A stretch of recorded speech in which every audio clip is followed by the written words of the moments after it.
take two. So, quick update on the 95 Ford F-150. If you haven't been around and seen the videos, 95 Ford F-150 Eddie Bauer edition. I changed the box, fenders. Let's see what else we did. Oh, from the donor truck, I put the radiator support in it. Fixed the exhaust, all new exhaust. Fixed the rear brakes, new brake lines. I welded all the pipes, no clamps except for the hangers. New shocks. Let's see, I fixed the motor earlier. If you go back and watch some of those videos, you can see me replacing the timing chain cover because it was spewing water everywhere. That's all it was in it, was water. This is the box off the donor truck. I'm kind of waltzing around. Dent in the door is pulled. I used the stud gun where you weld on the little studs, let's see, laying around here.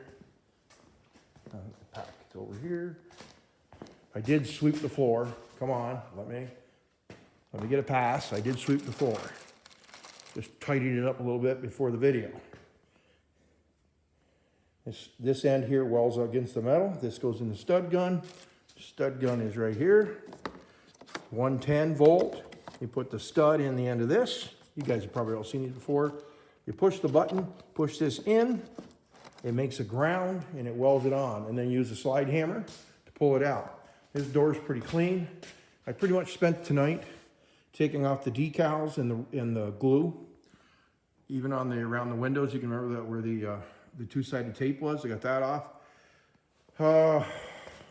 Yeah, I ran out of primer. And I had to run in my primer at the end. I still got a little bit of a dent there. I'm going to work on it a little bit more, but I don't want to put much body fill in it. But the metal is so thin on these fenders. And of course, it's 30 or 20, 95, well, over 20 years old. So the metal's a little thin. They're good shape, but the metal's just thin on them. That's the way they are. So if you can't really weld in there with a stud gun, because it'll weld right through, make a hole. I did that. So white primer on the rear. I'm going to sand it again. I got the dent out. It looks pretty good. The dent's been out. I pulled the dent. Same thing. Used the stud gun.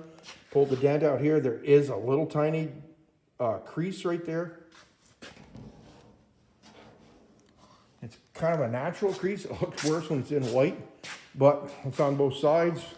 But just because it was so banged up there, it's hard to get that line perfect without body fill. And I didn't really want much body fill. There's just a light coat on that. That's in primer. I'm going to sand it off. Yeah. So picked a gallon of paint up today. I got the hardener, reducer, the hardener and the activators in one on this. And I'm thinking I'm going to try to paint it here. I was going to send it down a friend of mine's garage. It's got a little more space and better compressor, but I'll bring my other compressor up. My compressor's got a lot of air, but it has a tendency to make vapor even with a water trap on it. So I have a new compressor at the other garage I can bring up to spray this. It doesn't take a whole lot of air on these high volume, low air systems. So that's kind of the update. I'm kind of wandering around. We're at 3 minutes. I'll cut it off. So yeah, I'll bring you back when I get this all sanded, primed and sanded. I have to fix the inside of the doors here, clean up the little bit of surface rust on both sides. I got to put some body fill on the other side because, oh yeah, oh, I got to tell you that one in a minute. That tailgate's not being used. It's got a bowl in it. I bought it because when I bought the truck, I needed a tailgate. The guy had a tailgate. I didn't look at it too closely. There was no rust on it. I bought it, but it's bowed. End of story. So they took the crease out of the door right here with the stud gun, pulled it all. It's just a little bit, and I'm not going to go too far with it. There's already a little bang right here. It's out. There's a little bit of a bump right there. And I'm going to try to put it back because I can't get in there with my hammer and dolly because there is a brace that runs right there. And for some reason, it's in behind the brace. It's popped out for some reason. Maybe because I was pushing on it a little bit too much, but we'll see. So I'm going to put a couple of coats of light body fill on that. It's not in the seam, it's above the seam. Oh, it's above this seam right here. The seam is perfect all the way across. There's no dent below it. Not much. Hey, it's a shop truck. Come on, give me a break. So, gonna get that cleaned up and get that sanded. I can do that in one night and get that all primed in. Gotta go around, and I starting to blend out some of the stuff that there was like big chips in here. So, keys or whatever. So that's where we are. I'll have to tape the truck, pull the mirrors. I gotta pull this emblem. This is not an XL, this is an Ellie Bauer, and it just has 150 badges, so that's what I'll stick back on it. So here we are. Oh, and the story behind the tailgate. So I sold a truck, 93, 4? I can't remember. Came from Florida. I rescued it. It was going to the crusher. I bought it. I got it running. It ran okay. It didn't run great. I had too many projects laying around. I had a friend that wanted a truck, so he bought it, and he's used it forever. And actually tuned it up, did a bunch of work to it, brakes, you know, when you're driving them, you fix them. So I had that little 76 Ford down back. He wants a project. We did some horse swapping, and I got that one back. The 93, 4, somewhere in there. I can't remember what year it is. It's a two-wheel drive. It is as clean as the blue one that I tore apart, Florida truck. So, and that has a really nice tailgate, and that's the tailgate I'm going to use. Oh yeah, to on the back of this. So, I shot in my corners.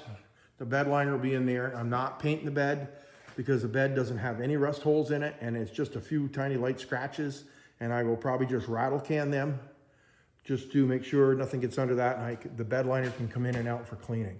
So I'm putting the bed liner back in it, so I don't need to cover the whole inside of the bed. I shot in the corners, around the tail lights, and that's where we are on that. Now I still got to sand the cab and the doors, the front fenders, the hood. I will be using 120. Basically, I want the paint to stick. So we'll be using 120, and then I will. I'll go over it by hand with probably maybe some 220 around, you know, like the edges in here, that kind of stuff.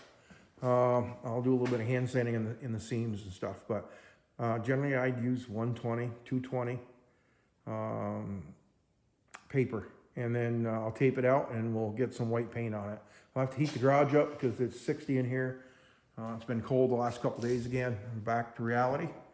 We're back to fall, late fall around here. So this has got to come out because I got the Super Duty to go in, and the Super Duty has to have bushings in the back, right there, Tim rims.